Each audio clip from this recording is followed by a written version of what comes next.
Okay, in this one, it says solve for all values of x by factoring, but we're going to use a special property of the equation called the difference of squares. And what we are able to do, so we're going to be applying the square root method rather than factoring in this problem. So if we start off with x squared minus 87, it equals -6.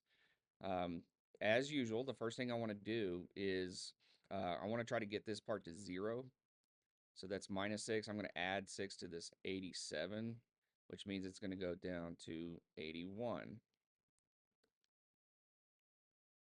And from here, this is how I recognize that, oh, this is a difference of squares. I have a square subtracting another perfect square.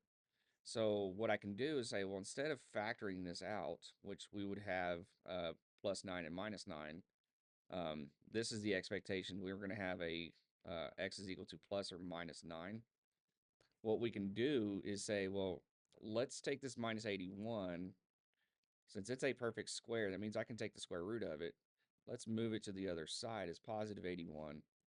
And then we're going to take the square root of x squared, leaving us with just x. And we're going to then take the square root of 81, which is plus or -9.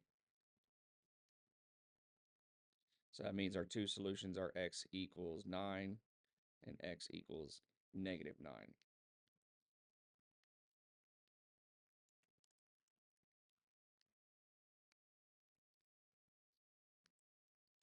Okay, let's go. There we go. I like that one. Okay, so now this time, imagine you don't know it's a difference of perfect squares yet problem, but we're going to go x squared plus 2x minus 9 equals 2x. So from the get-go, I notice I have a positive 2x on both sides. So let's make those go away. So that now means that you have x squared minus 9 equals 0.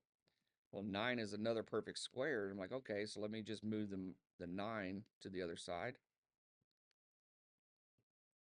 This gives us x squared equals 9. If I take the square root of both sides, I'm going to end up with x equals plus or -3. So my two solutions are -3 and 3.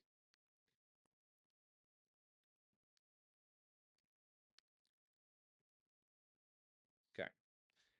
And one last one.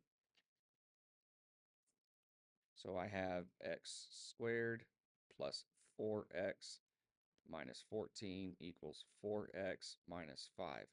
So hopefully you've noticed in these videos so far that for these problems, I notice that I have a 4x and a 4x. Those are linear terms.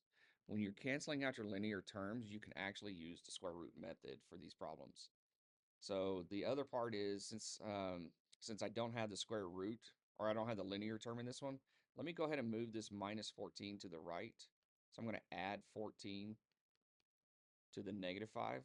So 14 and -5, that's going to give me a 9. And then I'll take the square root. And we've seen this one before. We're going to get two solutions of plus or -3.